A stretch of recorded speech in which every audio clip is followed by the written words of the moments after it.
তো প্রিয় বন্ধুরা, এখন আমি যেখানে যাচ্ছি এটা হলো একটা ক্ষেতের ভিতরে। আমরা গ্রাম্য ভাষায় বলে থাকি ক্ষেত, বা দেখা যায় জমি। জমির ভিতরেই কিন্তু ওইখানটাতেই দেখতেছেন একটা যমজ কবর। এটি হলো রাজা রানীর কবর।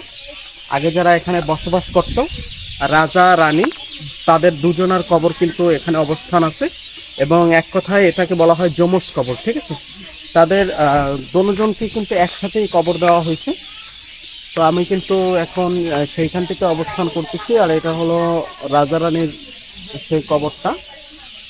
তো আজকে আমি পুরোটা আপনাদেরকে একটু ঘুরে ঘুরে দেখাচ্ছি। বন্ধুরা, ভিডিওটি ভালো লাগলে অবশ্যই লাইক করবেন, কমেন্ট করবেন এবং চ্যানেলটি অবশ্যই সাবস্ক্রাইব করে রাখবেন।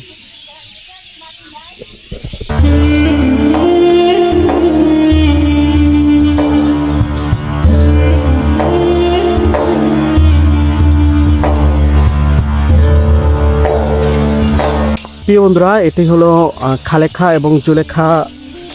এরা ছিল স্বামী স্ত্রী, রাজা এবং রানী।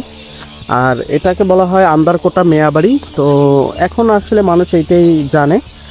আর এখন যে কবর দুইটা দেখতেছেন, এটা কিন্তু হলো যমজ কবর।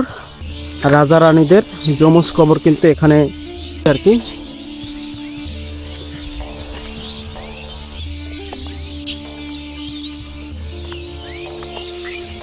কেমন জানি বন্ধুরা, মনে হয় গাগুলো ঝিমঝিম হয়ে ওঠে, এমন সুন্দরভাবে তাদের নিখুঁত কারুকার্যতা, নিখুঁতভাবে তারা এখানে সমাধিগুলো এভাবেই আগেরকার সময় তৈরি করত। আর প্রত্যেকটা ডিজাইন করে করে তারা কিন্তু এখানে সমাধিগুলো এভাবেই তৈরি করত। আর এখানে যেহেতু স্বামী এবং স্ত্রীর কবর, যেটাকে বলা হয় রাজা এবং রানীর, এখানে কিন্তু তাদের দোনোজনের কবরের সমাধি কিন্তু এখানে। প্রিয় বন্ধুরা, এরপরে আমরা চলে যাব আশ্চর্য সেই পুকুরে।